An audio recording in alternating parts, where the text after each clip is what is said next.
Constance Hamel, Martin Leferrand, je suis ravie de vous recevoir sur le plateau. Constance Hamel, vous étiez venue il y a déjà une petite année nous raconter votre histoire. Alors, en résumé, on est le 9 décembre 2016, il est 18h, Martin, votre fils, vous appelle et vous dit « Maman, j'ai une tumeur qui s'avérera beaucoup trop développée pour continuer la chimio. Le pronostic est sans appel, il faudra amputer la jambe de Martin. » Et à ce moment-là, vous prenez finalement les choses avec beaucoup de philosophie et beaucoup de force en tant que mère, puisque vous allez dire que la maladie, les accidents ont du sens. En tout cas, vous allez lui en donner du sens avec cette maladie, puisque de ce combat va naître une association, la vôtre, c'est la vie Kintsugi. Quelle est sa genèse ? La vie Kintsugi, après 25 ans au cours desquels j'ai travaillé dans la mode et pendant lesquels j'étais passionnée de développement personnel, j'étais toujours en recherche, j'ai fait beaucoup de psychothérapie et comme vous le disiez, j'ai toujours cru que les accidents, les maladies avaient un sens et que tout ce qu'on ne dit pas, tout ce qu'on n'exprime pas s'imprime dans le corps, qu'il s'agisse des émotions ou des secrets qui passent parfois les générations. Lorsque Martin est tombé malade, je suis allée voir sur Internet, comme tout le monde. J'y ai lu beaucoup de statistiques, beaucoup de stades, beaucoup d'horreurs. Et j'ai été effrayée. Et je me suis promise qu'un jour, je créerais une plateforme sur laquelle tout l'écosystème du cancer, tout l'écosystème de la maladie pourrait s'exprimer et pourrait partager sa connaissance, ses émotions, ses ressentis pour que médecins, thérapeutes, associations, malades, aidants, qu'est-ce qu'il y a d'autre ? Enfin, psy, enfin, tout ce qui est en lien avec l'écosystème du malade puisse partager son vécu. Oui, parce que je vous coupe, mais vous aviez l'impression lorsque Martin a été malade, qu'il vous manquait beaucoup de choses, qu'on ne connaît pas grand-chose finalement sur cette maladie quand ça nous arrive. Il n'y a pas beaucoup d'aide. Très vite, on est pris en charge par le corps médical, et donc ça, c'est une très bonne chose, et ça, c'est quand même une chance qu'on a en France. Mais le corps médical va s'occuper de la partie médicale de la situation. Or, quand on est malade, il y a aussi toute la partie humaine, toute la partie organisationnelle et tout ce qu'on peut ressentir entre la fatigue, entre son image, son corps qui se détériore, entre sa vie qui explose, quoi. Enfin, tout simplement, toute la vie qui explose. Et donc, la vie Kintsugi, racontez-nous cet art. Alors, le Kintsugi, donc, signifie jointure en or. C'est aussi un art et une philosophie japonaise qui consiste à réparer des céramiques cassées. Et au Japon, quand une céramique est cassée, plutôt que de la jeter, on la répare avec une poudre saupoudrée d'or, enfin une laque saupoudrée d'or, si bien que elle reprend vie. Et une nouvelle vie encore plus belle avec de l'or. Et indestructible, il me semble. Hein. Et indestructible, exactement. Et quand on réfléchit à la maladie à travers le Kintsugi, évidemment, le cancer, personne n'en a envie. Évidemment, c'est difficile, c'est une épreuve. Mais le Kintsugi nous apprend qu'on peut aussi être plus fort, qu'on peut être aussi plus admirable, même si on ne sera plus jamais comme avant. Après une épreuve. Après une épreuve, même si on ne sera plus jamais comme avant.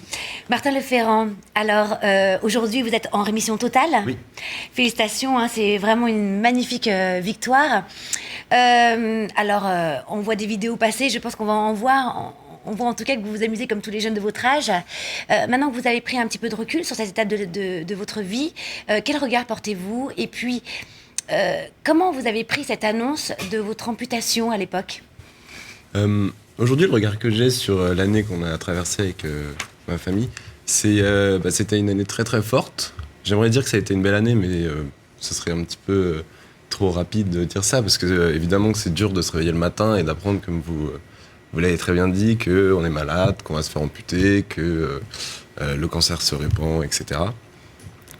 Mais c'était une très belle année parce qu'on a été toujours très très bien entourés. J'ai vu énormément de personnes que je n'avais pas vues depuis très longtemps, qui m'ont accompagné tout au long de la maladie, qui m'ont vraiment envoyé beaucoup d'amour, envoyé des prières. Jusqu'au président de la République qui vous avait envoyé un message. Jusqu'au futur président de la République. Ah, c'était le futur à l'époque. À l'époque, il n'était que candidat. Mais oui, il y a vraiment des gens qui ont remué ciel et terre pour pouvoir me mettre des paillettes dans les yeux, comme maman aime bien le dire. Et donc, ça a été une année très très dure, mais aujourd'hui, j'en suis plutôt content parce que je sais que ça va me suivre toute ma vie, que mes priorités, je les ai complètement revisitées. Comme l'a dit Joyce tout à l'heure, en citant Confucius très justement, au départ, j'étais un étudiant en école de commerce, donc ce que je voulais, c'était faire de l'argent et vivre confortablement. Aujourd'hui, bon, c'est absolument plus ma priorité. Je me suis rendu compte que y avait beaucoup de choses beaucoup plus importantes et que tout était très fragile. Et que voilà, aujourd'hui, j'ai envie de m'amuser, j'ai envie de profiter avec les gens que j'aime, j'ai envie de vivre ma meilleure vie, comme on dit. Et voilà. Écoutez, en tout cas, vous avez l'air heureux. Très heureux. Et amoureux en plus. Et amoureux, très amoureux depuis aussi. Longtemps. Alors, Constance Hamel, depuis, vous êtes life planner, parce que vous n'êtes plus du tout dans la mode. Hein. Vous aussi, vous avez complètement changé votre vie suite à cette maladie, à ce combat, mais finalement victorieux, qui vous a amené vers l'éveil, à tous les deux. En quoi ça consiste, le life planner? Parce que c'est vous qui avez inventé ce mot. Et ça fait partie de votre association, la vie Kintsugi. Et d'ailleurs, j'en profite, hein, c'est Isabelle Moreau, qui travaille à CNews, qui est la marraine. Absolument. Et qui est une amie précieuse de notre famille depuis très longtemps. Depuis très longtemps, tout à fait. Exactement. Alors, le life planner. Alors, le life planner, donc, à fréquenter les hôpitaux avec Martin pendant plusieurs mois, je me suis rendu compte que les médecins n'avaient pas toujours le temps d'accorder de l'humain, voire de déménager l'âme du malade. Et je me suis dit qu'en complément de la médecine, il y avait un métier qui avait de la place, en tout cas dans l'accompagnement et dans la gestion de la maladie, à savoir celui d'envisager un accompagnement holistique autour de la personne malade en s'appuyant sur les 7 piliers qui sont la médecine, donc créer une alliance avec son médecin pour mieux accueillir son traitement. Très important d'être en confiance avec lui, sur l'alimentation, sur le sport, sur le sens de sa maladie, sur le sens de sa vie, sur aussi la faculté de s'habituer à un nouveau corps qui change avec le traitement et avec les opérations. De façon temporaire ou définitive, mais c'est aussi apprendre à vivre avec la maladie, c'est créer un projet de vie avec la maladie, c'est s'habituer et s'immuniser contre la toxicité sociale. Et je crois aussi que vous vous êtes penché sur des thérapies parallèles. Absolument. C'est aussi effectivement mettre en lien la personne malade avec les thérapeutes.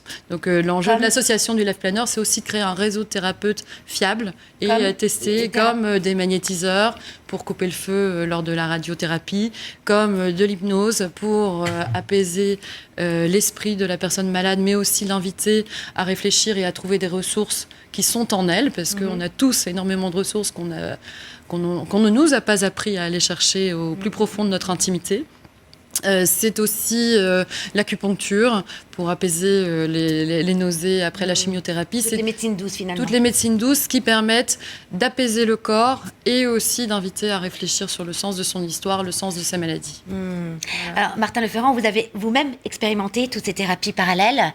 Alors, le verdict, est-ce que ce sont des thérapies efficientes pour vous ou simple placebo, mais qui fait du bien quand même? Moi, ce que j'aimerais dire tout d'abord, c'est que je suis quelqu'un qui, de base, très cartésien. J'ai jamais cru à toutes ces histoires de magnétisme, d'hypnose. Je laissais ça plutôt à maman. Et un jour, je me suis retrouvé encouragé par beaucoup de personnes à essayer, en tout cas. Et donc, j'ai essayé. Je sais pas s'il y a eu réellement un effet sur ma santé, si vraiment ça m'a aidé à guérir. Mais en tout cas, ce qui est sûr et certain, c'est que dans ma tête, ça m'a beaucoup aidé. C'est beau comme lapsus, ça. Oui, c'est beau.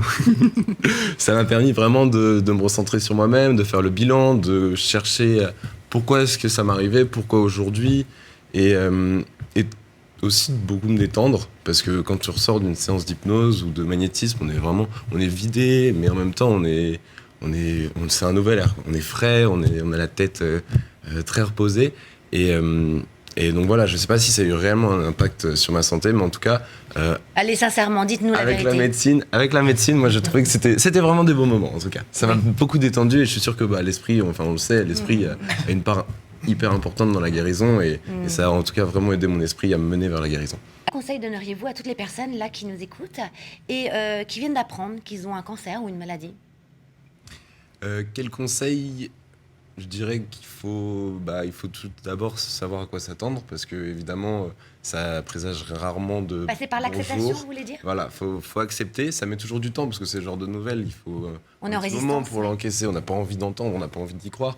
Et puis il faut surtout savoir demander demander de l'aide, demander à notre entourage de vraiment être présent pour nous et puis essayer de faire ça de la meilleure des D'ailleurs, hein, je manières. crois, et c'est ça qui est dans votre histoire extraordinaire, vous l'aviez raconté, Constance Hamel, dans la dernière émission, c'est que vous avez fait beaucoup de fêtes aussi. Hein. C'est-à-dire Ouais. que, d'ailleurs, même, je crois que votre cancer, vous l'avez appelé Étienne. Ouais, on avait ça. organisé la veille de ma première chimio, 3 jours après avoir appris ma maladie, on a organisé une grosse fête qu'on avait appelée Let's Fuck Étienne. Et, Ouais, et c'était j'aime un petit beaucoup. peu le mot d'ordre, c'était Fuck Étienne. Pardon pour tous les Étienne qui nous écoutent, hein, mais, C'est vrai. On l'a oublié du coup. On a oublié. mais voilà, on a vraiment fait une super fête où il y a des gens qui sont venus que j'avais pas vus depuis des années et qui pour l'occasion se sont déplacés et sont venus montrer qu'ils allaient nous soutenir et nous aider. Et c'était une super soirée. Écoutez, merci en tout cas à vous trois d'être venus, vous restez avec nous.